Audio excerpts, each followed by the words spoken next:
Voici un exercice où on va s'intéresser à la température dans un réacteur. Alors j'ai mis choix entre guillemets parce que vous allez voir que finalement on n'a pas tant que ça de choix.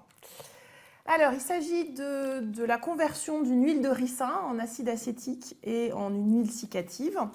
Et on a une expression de la constante de vitesse de réaction en fonction de la température, directement avec les valeurs numériques ici. Il faudra faire bien attention à prendre la bonne valeur de la constante des gaz parfaits avec une unité en calories par mol et par Kelvin, comme vous le voyez ici. On sait que c'est une réaction d'ordre 1 par rapport à l'huile de ricin, donc par rapport à l'espèce à l'espèce qui réagit. Dernière chose, la constante de vitesse, elle est exprimée en minute moins 1, telle que l'équation est écrite ici. On a aussi des informations sur la concentration donc à l'alimentation. En fait, c'est exprimé en grammes d'acide acétique libérable par gramme d'huile.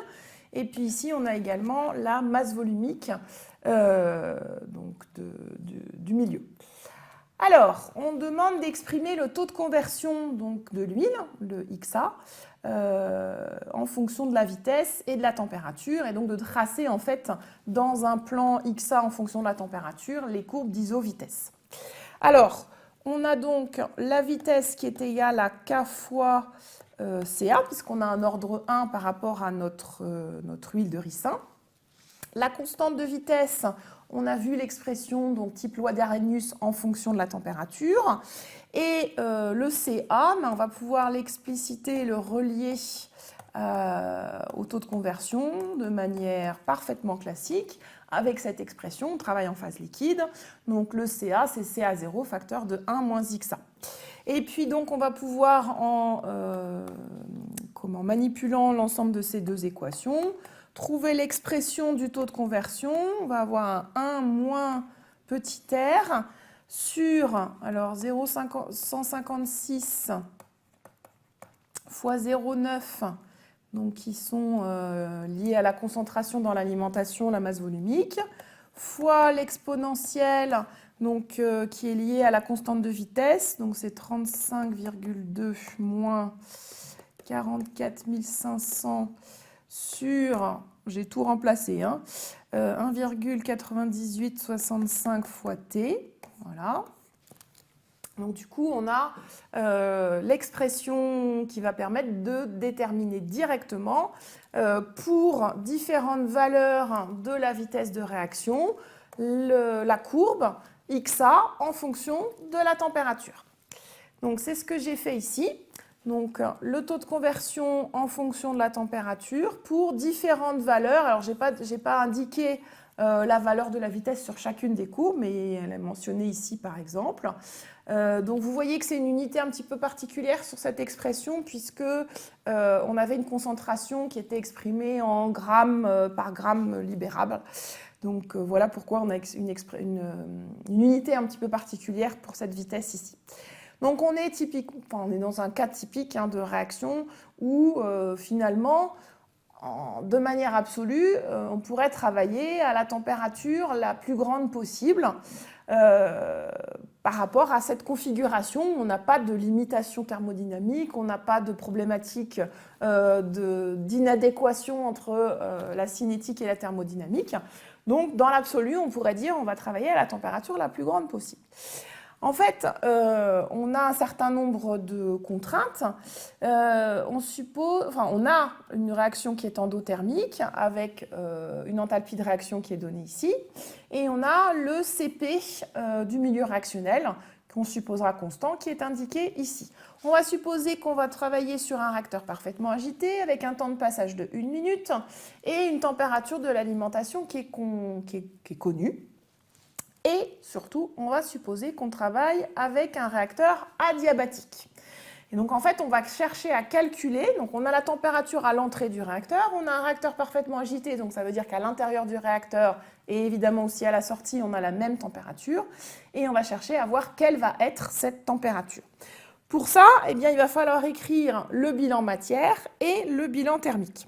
Alors, le bilan matière, on peut l'écrire éventuellement directement en concentration, puisqu'on est en phase liquide. Donc on peut écrire que CA0 moins R taux. Donc au lieu d'avoir le volume, j'ai écrit le temps de passage. C'est comme si j'avais tout divisé par le débit volumique. On commence à avoir l'habitude de cette petite mécanique. Et ça, c'est égal à CA0 facteur de 1 moins XA, XAS ou XA, puisqu'on est dans un réacteur parfaitement agité. On sait que c'est la même chose. Donc, on va pouvoir remplacer la vitesse qui est ici par son expression. Et du coup, avoir une équation, je vais vous la recopier quand même, c'est XA est égal à, donc l'exponentielle, on retrouve ce que vous avez dans l'énoncé pour la constante de vitesse. Donc 1,9865 fois t. Voilà. Divisé par 1 plus la même chose. Donc, je ne vais pas tout recopier, hein, c'est la même chose que ce que l'on a au-dessus. Donc ça va être en fait l'équation de la courbe qui représente le bilan matière. On va pouvoir écrire le bilan thermique. Donc lui, comme on est sur un réacteur adiabatique, ben, le flux reçu de l'extérieur, il est nul. Et ça, c'est égal à donc un FA0 fois le CP du milieu réactionnel, fois la variation de température, donc TS moins TE. Le TE, c'est les 550 degrés, et le TS, c'est la température qui règne à la fois dans le réacteur et à la sortie. Donc, ce qui veut dire que ça va être aussi la température qu'on va retrouver au niveau du bilan matière. Donc ça, c'est le terme d'échauffement. Et puis ensuite, j'ai le terme qui est lié à la réaction, donc FA0, XAS fois le delta RH de la réaction.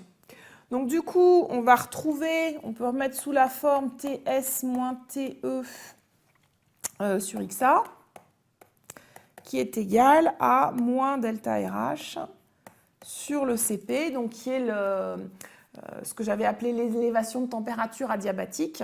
Donc c'est une autre manière de représenter les choses. Ce qu'on voit ici, c'est que quand on va représenter XA en fonction de la température, on va avoir une droite, puisque c'est bien l'équation d'une droite avec la pente qui apparaît ici. Et donc du coup, on va pouvoir résoudre ce système, puisqu'on a le bilan thermique d'un côté et le bilan matière de l'autre côté, qui sont représentés donc pour le bilan matière par une courbe et pour le bilan thermique par une droite.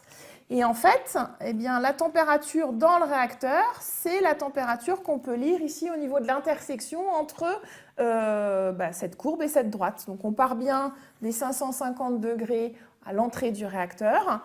Et dans le réacteur ainsi qu'à la sortie, on se trouve à 360, 70 degrés. Donc finalement, le choix de la température, il n'est pas si libre que ça, puisque à partir du moment où on a fixé une température d'entrée et que le réacteur fonctionnait en adiabatique, du coup, en fait, la température, elle est fixée et elle est loin d'être la température maximum qu'on pourrait imaginer.